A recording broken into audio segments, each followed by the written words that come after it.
guys, happy Monday.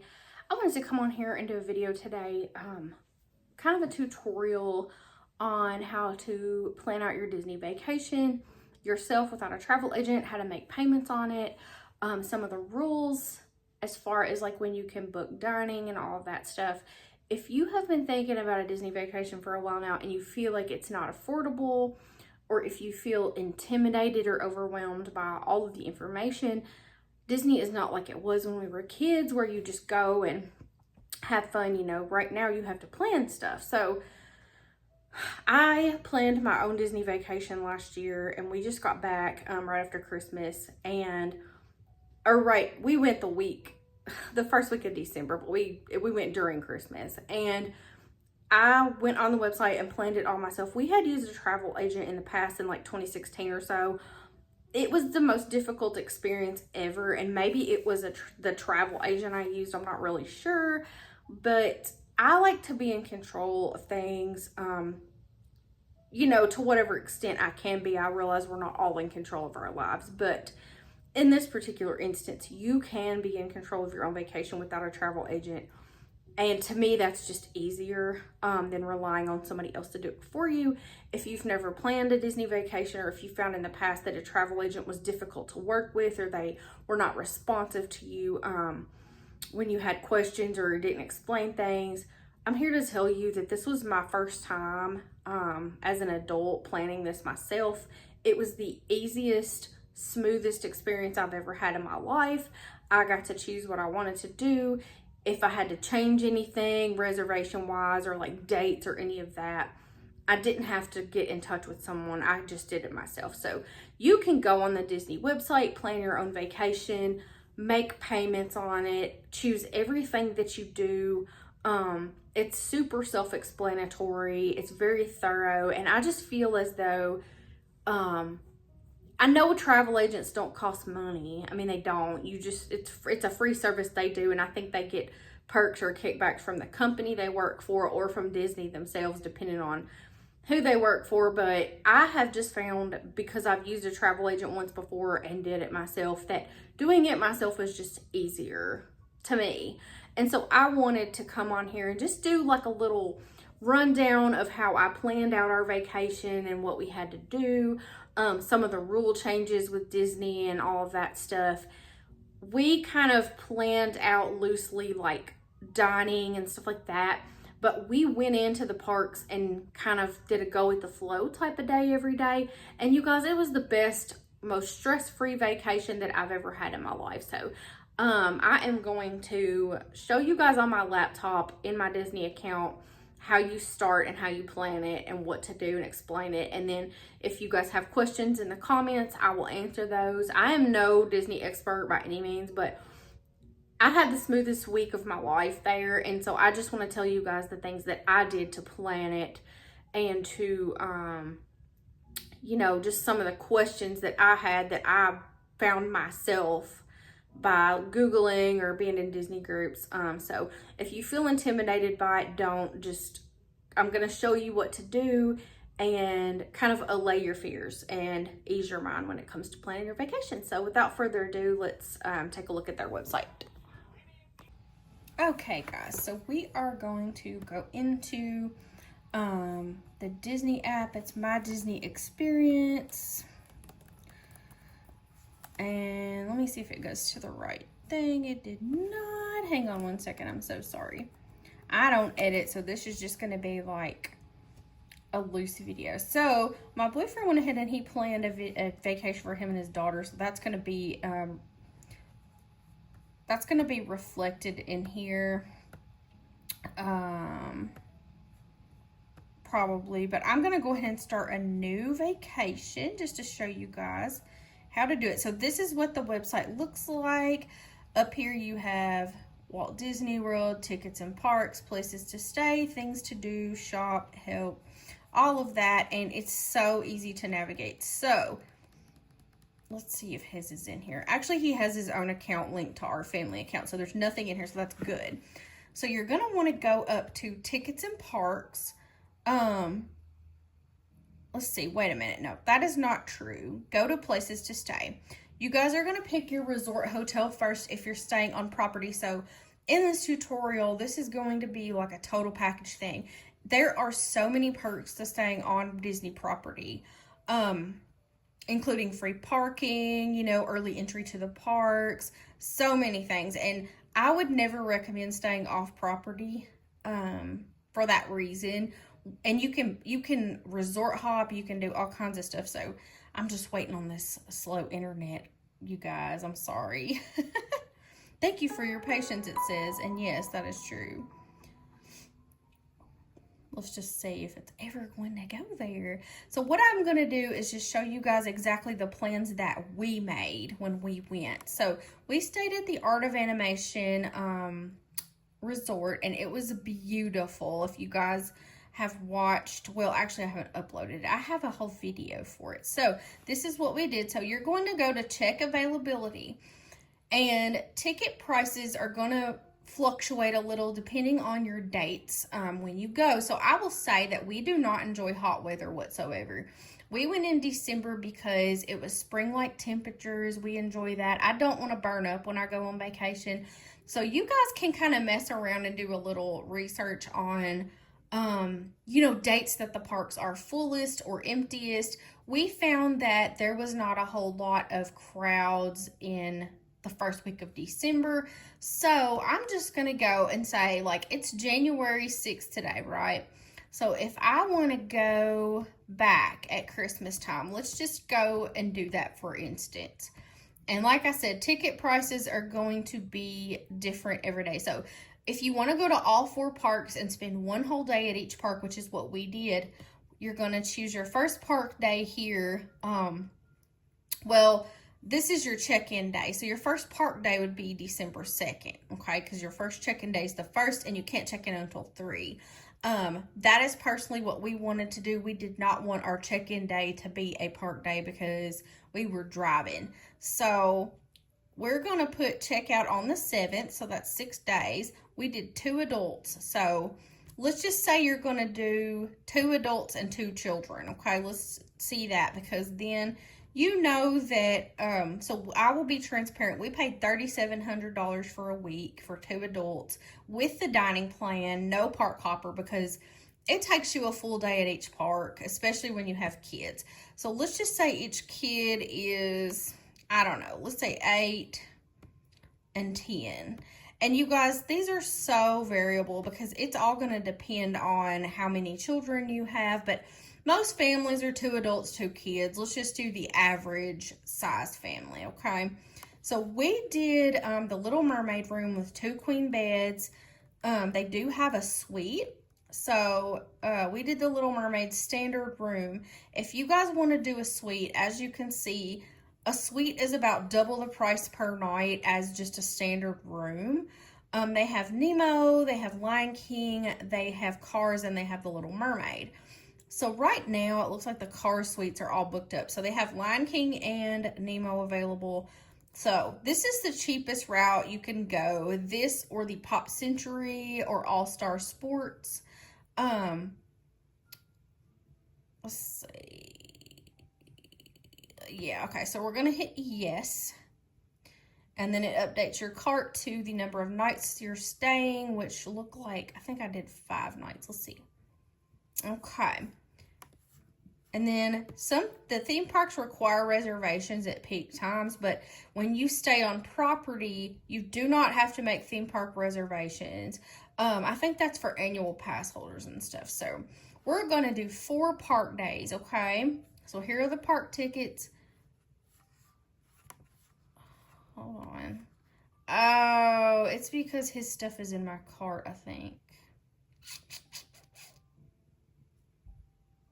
Because it's doing... No, it says 2 adults, 2 children. Okay. Sorry, you guys. I'm looking here.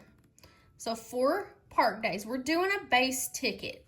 Now, if you guys think you're going to go to more than 1 park in a day, park hopper is an additional $100 per person, give or take, on any given day, okay? So, as I said, we did not do park hopper simply because we wanted to experience each park for the full day, not miss anything. I mean, that is what I recommend. So we're going to go ahead and continue.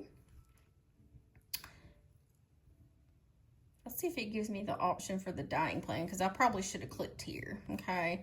Add dining. Okay, so we did the biggest dining plan you can absolutely do. No, I don't need help. Add dining. So this gave us sit-down restaurants, which I would recommend not skipping, y'all. We went to Be Our Guest. It was beautiful.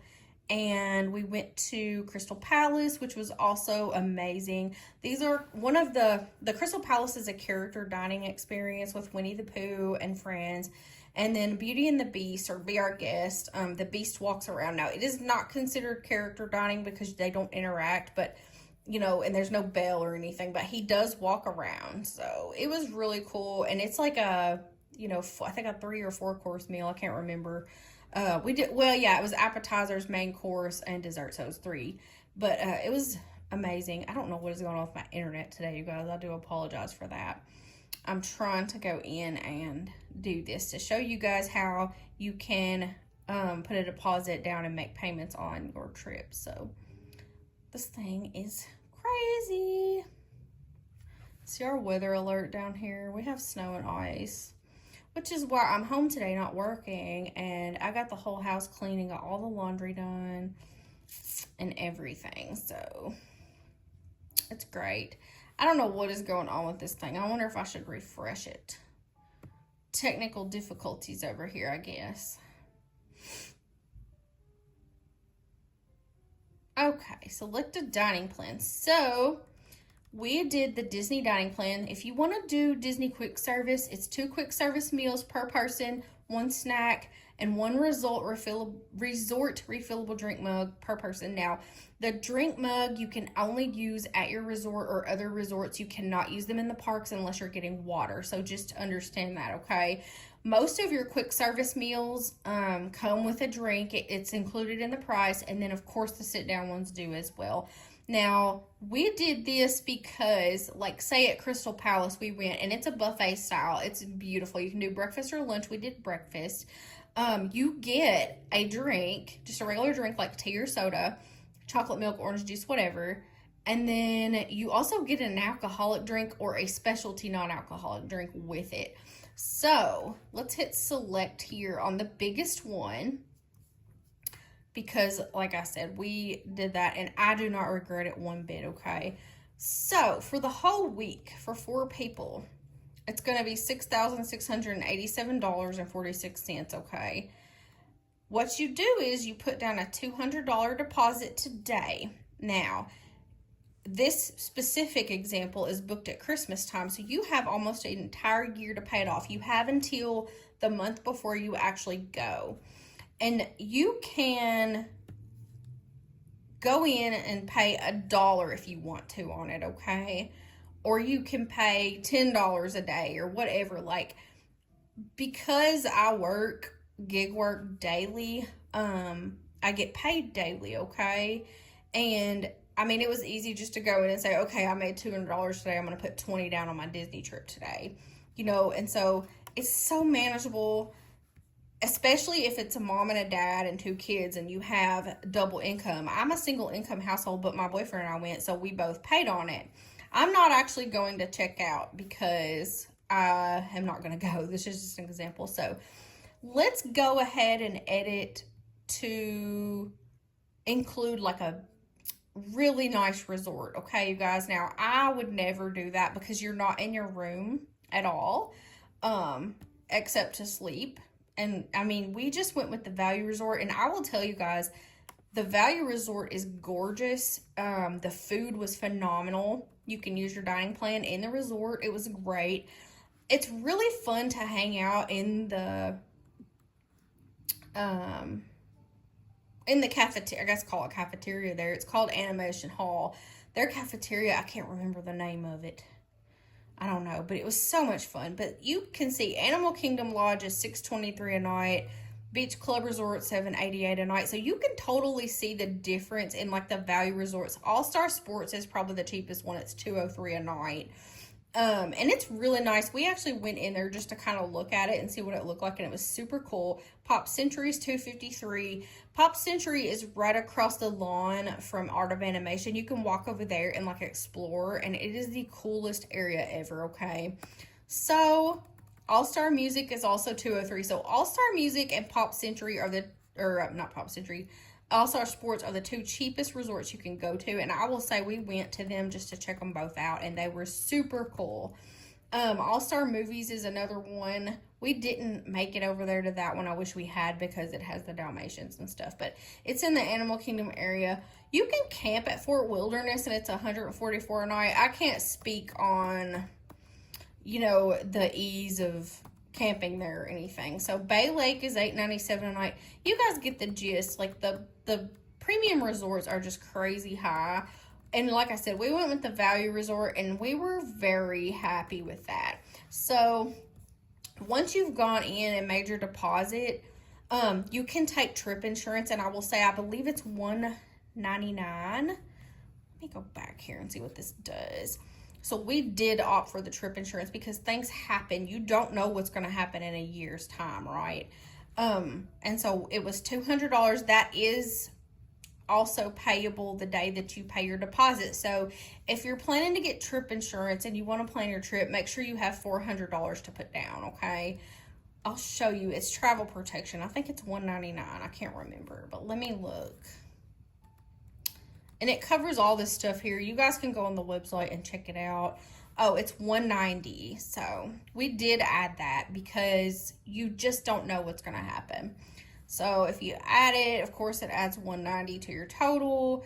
Again, you do have to pay it the day you book your trip. Obviously, it makes sense too, because you might need to cancel. So with trip insurance, the total deposit is $390 even. Okay. Now, what we did to pay on our trip was, if you guys watched my other videos, we did Shopkick. We went into stores for a year, okay? We booked a year ahead. And okay, I emptied my cart. We did Shopkick. We scanned items and stuff in stores and cashed out for Disney gift cards. You can use Disney gift cards to pay on your trip, okay? You go in and just put the card number in the PIN, and it takes that balance off your trip. Now, throughout the year, Sam's Club has discounted Disney gift cards, and then Target, closer to Christmas, has 10% off of gift cards. And so you can really maximize your money using discounted gift cards. You can also go to Kroger, and I think it's weekly they have gift card deals where you get like 4 times the fuel points, and you can go in there and, you know, buy Disney gift cards, use them on your trip, and get basically free gas. And so there are ways to work around thinking you cannot afford to go to Disney World, okay? So if you've been thinking about it for a long time, like, this is the time to do it. So I hope that this helped you guys sort of know where to start, you know, how to book it. So okay, guys, so I hope that was helpful. I know I'm not very good at explaining things sometimes, but I was a little overwhelmed with beforehand, thinking I can't like plan this on my own, and it's totally not true. I know I'm going to have people say, well, you know, people can't afford food, or they're homeless. Why are they planning Disney trips or whatever? But you guys, the reality is you can afford what you can afford. And I've had people shame me, like, you went to Disney and there's people right now struggling to buy food and this and that. And like, you guys do not know, like, that we give to charity or we donate money and stuff. And any time I see a homeless person, I give them money and stuff. So I don't want to feel bad about taking a vacation and making this video for people who want to go to Disney World. It's super easy, and if you feel like I don't have thousands of dollars up front to go, you can plan it 2 years ahead and pay on it for that long. Pick up extra shifts at work, go do gig work, whatever you have to do. If it's something you want to do, and if it's your dream to take your kids there before they get older, this is the way to do it, you know. I just don't know that a lot of people know that you can go on the actual Disney site and make payments on your trip. Like, you don't have to pay it all up front. And that was the main point of this video. Like, before 2016, when I figured it out, I had no idea. I thought you had to get a travel agent or that you had to pay it all up front. I was very naive about it and ignorant to it. You know, I've been to Disney World, but I did not know you could make payments like this. So if you guys are having like extra income, like with tax money or anything, and you want to book it, you could book it far in advance where you know you're going to have time to pay on it. But that is just a basic, simple, I guess, like illustration of how to start. And once you get it booked, you can book sit down dining 60 days out from your trip. Reservations for that. Rides all have a standby line except for Tiana's and Guardians of the Galaxy. We had to do virtual queues for those. We did not purchase Lightning Lane, and we got to ride everything we wanted with the exception of Tron because it was down for most of our trip that day that we were there. So we rode everything else we wanted to ride. The wait times were not horrible. So I encourage you guys, if you're thinking about this, to go on and look at the park. There is like charts where it shows like where the parks are the busiest and where they are the slowest. We looked at the slowest and we picked that week. And the week we went was the first week of December, and it was in the 60s for most of our trip, like highs. One day it got to like 75 or 80, I think, and it was gorgeous. And the lows were like 40s. I mean, it was manageable. We took, I had skirts and t-shirts, and then I took sweatshirts and some leggings, and it totally worked out. We never were too hot or too cold. So, if you guys have questions, comment below. I will answer any questions that you might have. And I just encourage you, like, if you want to go and this is like something that you've dreamed of, like, you can make it happen. It is doable. And there are many ways to accomplish it. So, I hope this was helpful. I hope you guys are having a great day. If you like my content, go ahead and subscribe, comment, like, and share. And I hope you guys have a great week.